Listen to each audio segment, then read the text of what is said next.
यूनान में एक और मेहनत का जान की बाजी हार गया। अब वजह क्या बनी और इस जान बाक होने वाले शख्स का ताल्लुक कहाँ से है, जो भी तफसीलात मेरे सामने आई है मैं आपके साथ शेयर करता हूँ। ये यूनान का दारुल हुकूमत एथेंस और उसका एक इलाका मनेदी, वहां पर एक पाकिस्तानी आदमी जिसकी उम्र तकरीबन 50 साल, उसका नाम नाजिम हुसैन और गुजरात से उसका ताल्लुक था। और वो लीगल तरीके से यूनान के शहर एथेंस के पास एक कस्बा मनेदी, वहां पर अपना बिजनेस करता था। मिनी मार्केट, इसकी कोई छोटा रेस्टोरेंट कैफे टाइप था। और ये जनाब अपने बेटे के साथ वहां पर मुकीम था। इसके बेटे की उम्र 25 साल और इसकी उम्र 50 साल। ये लीगल तरीके से वहां पे जॉब करते थे, अपना बिजनेस करते थे।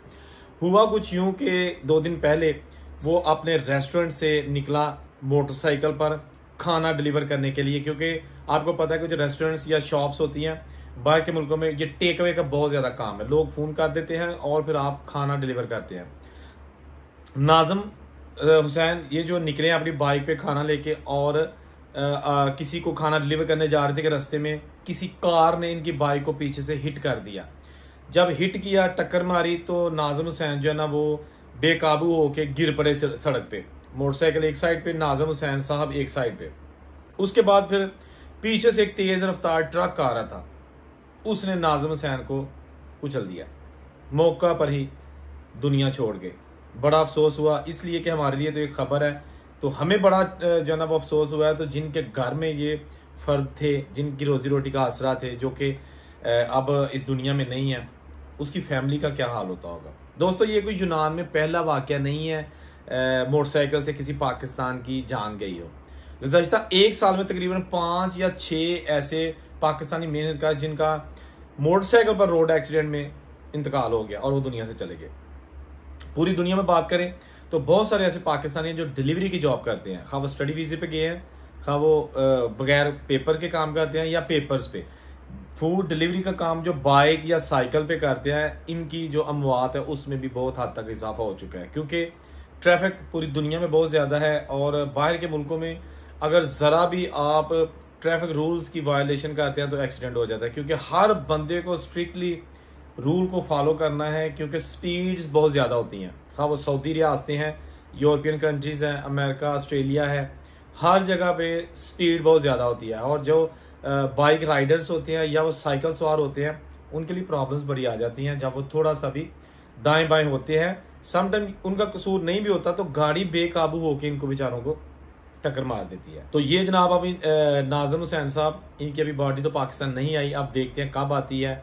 और इनके जो बेटे हैं 25 साल के, वो भी अपने वालिद का हाथ बटा रहे थे, अपनी फैमिली का पेट पा रहे थे। आपको पता है कि प्रदेश में पहले ही लोग बहुत ज्यादा मुश्किलात का शिकार होते हैं, क्योंकि जब वो जाते हैं, खास तौर पर मैं यूरोपियन कंट्रीज की बात करूं जहां ज्यादातर हमारे भाई डंकी लगा के गए हैं, तो उनका इम्तहान शुरू हो जाता है पाकिस्तान से, क्योंकि पैसे इकट्ठे करने जी एजेंट को देने हैं। उसके बाद फिर जनाब ट्रैवल करना है भूखे प्यासे, बगैर जूती के, बगैर पानी के, फिर जनाब कैद हो जाते हैं। बॉर्डर फोर्सेस पकड़ लेती हैं, कभी तुर्की की, कभी यूनान की, कभी ईरान में। पैसे भी लग रहे हैं, भूख प्यास भी बर्दाश्त हो रही है, और उसके पास पर जिस्मानी तशद्दुद भी। अगर ये बेचारे हमारे दोस्त भाई, प्यारे दोस्त पहुंच जाते हैं यूरोप में, तो वहां जाके मुश्किलात खत्म नहीं होती, मुश्किलात का सिलसिला भी जारी है, क्योंकि पेपर्स नहीं है, पेपर्स नहीं तो काम नहीं है, काम नहीं है तो भूखे। ठीक हो गया। जब यहां से बंदा पहुंच जाता है ना यूनान में या इटली में, तो घर वाले जो है ना उनको पता होता है कि जी मुंडान पहुंच गया, लेकिन उनको ये कोई नहीं बताता कि भाई अभी उसके पास काम नहीं है। अगर काम करता भी है तो उसको पैसे थोड़े मिलते हैं और उसका बमुश्किल वहां पे गुजारा होता है। ठीक है ना। और फिर पूरे यूरोप में जब ये हमारे दोस्त भाई अपने आप को लीगलाइज करने की कोशिश करते हैं, स्ट्रगल करते हैं, कई कई साल हो जाते हैं, पेपर्स नहीं बनते, तो फिर इनकी कोशिश होती है कि पेपर्स तो बनवाने हैं, क्योंकि कोई भी बंदा सारी जिंदगी बाहर थोड़ी रहेगा बगैर पेपरों के। अगर पाकिस्तान वापस आएगा तो फिर वापस जा नहीं सकेगा दोबारा, जब तक पेपर्स नहीं होंगे।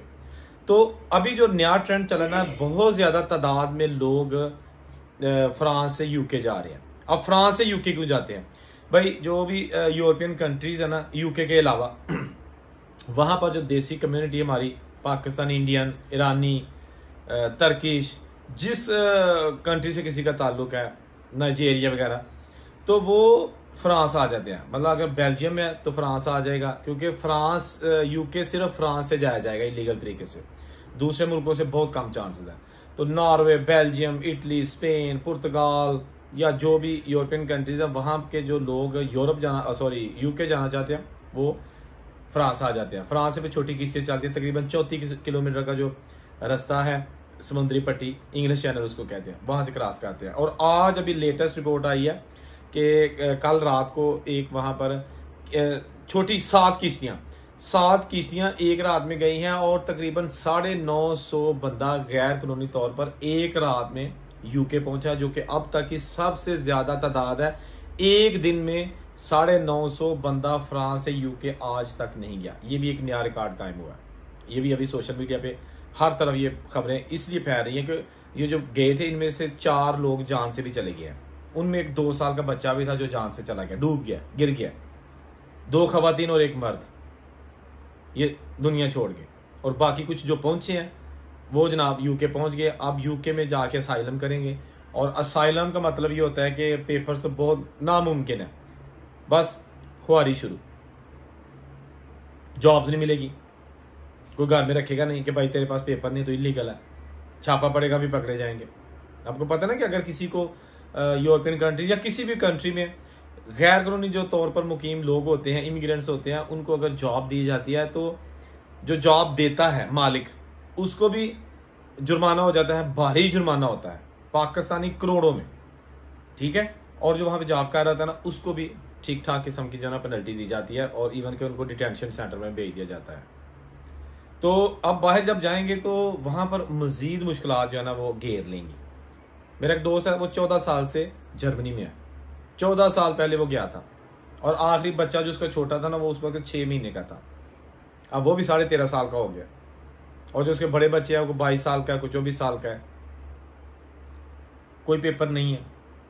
मैंने उसे कहा कि आप वापस क्यों नहीं चले जाते? कहता है कि आप वापस जाके मैं करूंगा क्या, घर वालों को मैंने घर बना के दे दिया है पैसे भेज के, बेटी थी बड़ी उसकी शादी कर दिया है, बेटा जो है ना उसने FSC कर ली है या मजीद पढ़ रहा है, छोटे बच्चे भी पढ़ रहे हैं, 4 बच्चे हैं उसके, तो क्या करूं जाके। मैंने कहा ये तो कोई बात नहीं है, वो जो खातून है आपकी अहलिया, उसका क्या कसूर है भाई, मतलब है उसको क्या कसूर है, उसको भी तो हस्बैंड की ज़रूरत है। लेकिन मैं किसी को फोर्स नहीं कर सकता, सिर्फ सजेस्ट किया था कि आपने बड़ा पैसा कमा लिया वापस चले जाओ। लेकिन वो कहता कि जाऊंगा तो पेपर से बनवा के जाऊंगा, वरना बाटी जाएगी यहाँ से। अल्लाह ताला सबको हिदायत दे। ये चीज़ें जो आपके साथ हम शेयर करते हैं ना, ये तलख का एक्सपीरियंस है। बहुत सारे लोग कहते हैं जी आपके चैनल पे थोड़ी सी खबरें आती हैं, जी वो पकड़ा गया, वो मर गया, वो ये हो गया, वो हो गया।